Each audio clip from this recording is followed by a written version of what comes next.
উত্তরে সেদিন এই কথাটি বলেছিলাম যে আমি আওয়ামী লীগ একদিন করতাম, আজকে করি না, কিন্তু জীবনের দীর্ঘ সময়টাই আপনি একদিন আমি করেছেন। করতাম। 32 বছর আমি জীবনের যৌবন আওয়ামী লীগে কাটিয়েছি, ছাত্রলীগ থেকে আওয়ামী লীগ। আমি সেই দলের সংসদ সদস্য ছিলাম, ছাত্রলীগের আমি সেন্ট্রাল প্রেসিডেন্ট ছিলাম, আমি সেন্ট্রাল এক্সিকিউটিভ কমিটির মেম্বার ছিলাম। সেই দলটি আমি ছেড়ে এসেছি এবং সেই দলটিকে আমি অভিশপ্ত দল এই কারণে বলেছি, আমি যে এই আওয়ামী লীগ 1949 সনের 23শে জুন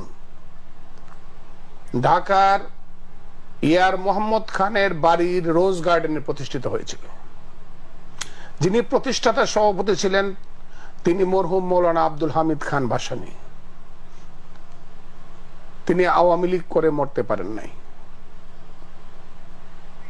দলের প্রতিষ্ঠাতা সাধারণ সম্পাদক ছিলেন জনাব শামসুল হক, তার বাড়ি ছিল টাঙ্গাইল। যিনি বিখ্যাত পন্নী পরিবারের খুররুম খান পন্নীকে 1949 সনের উপনির্বাচনে পরাজিত করেছিলেন। সেই শামসুল হক সাহেবও আওয়ামী লীগ করতে করতে পাগল হয়ে মৃত্যুবরণ করেছেন। কোথায় মরেছেন আওয়ামী লীগ কোনোদিন খোঁজ নেয়নি। আমি দীর্ঘ কথা বলবো না, শুধু এই কথাটুকুই বলবো, এই আওয়ামী লীগ যখন বিপদে পড়েছে, বিশেষ করে 6 দফা দেওয়ার পরে আওয়ামী লীগের সমস্ত নেতারা যখন জেলে ছিলেন, তখন যে একজন ভদ্র মহিলা আওয়ামী লীগকে মায়ের আদর দিয়ে সারা বাংলাদেশে ঘুরে ঘুরে আওয়ামী লীগের কর্মীদেরকে আশ্রয় দিয়েছিলেন, উজ্জীবিত করেছিলেন, তার নাম ছিল আমেনা বেগম। সেই আমেনা বেগম পর্যন্ত আওয়ামী লীগ করতে পারেননি।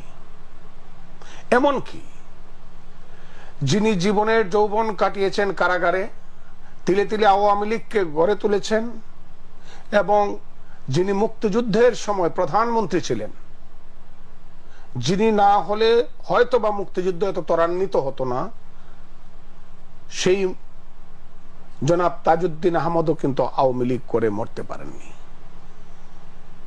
আমি সিলেটের মানুষকে বলেছি, সিলেটের মানুষ আপনাদের একজন প্রিয় সন্তান, মহান সন্তান, যিনি সেনাবাহিনী থেকে অবসর গ্রহণ করার সঙ্গে সঙ্গে 70 সনে আওয়ামী লীগে যিনি নিজের নাম লিখিয়েছিলেন, এবং সিলেটের বালাগঞ্জ বিশ্বনাথ দক্ষিণ সুরমা থেকে যিনি পাকিস্তানের জাতীয় পরিষদের মেম্বার ছিলেন, তার নাম জনাব MAG উসমানী সাহেব।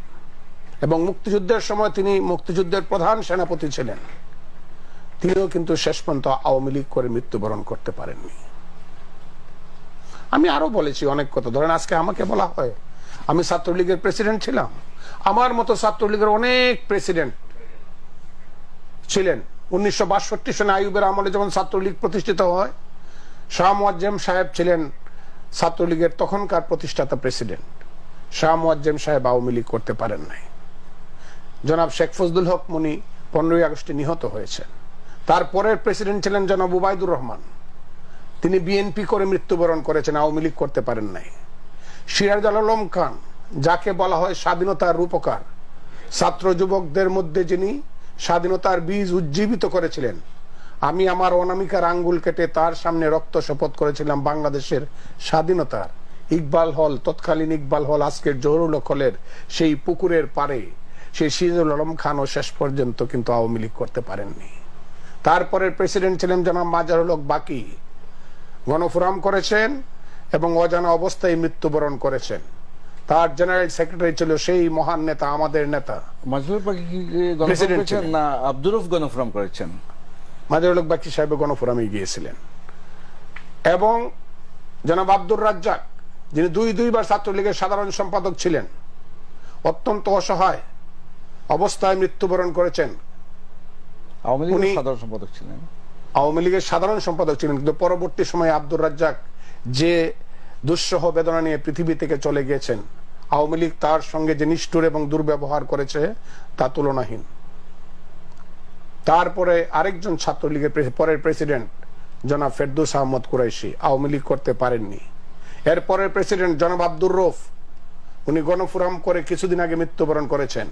খালেদ মোহাম্মদ লাই সাহেব সেক্রেটারি ছিলেন, তাদের খোঁজ নাই।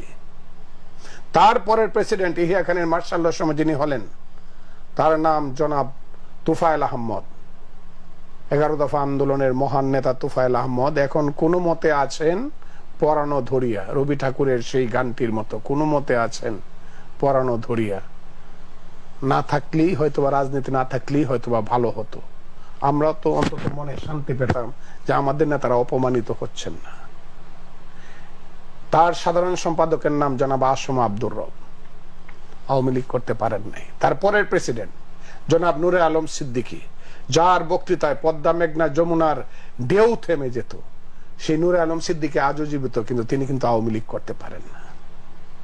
সাধারণ সম্পাদক শাহজাহান সিরাজ আওয়ামী লীগ করতে পারেননি।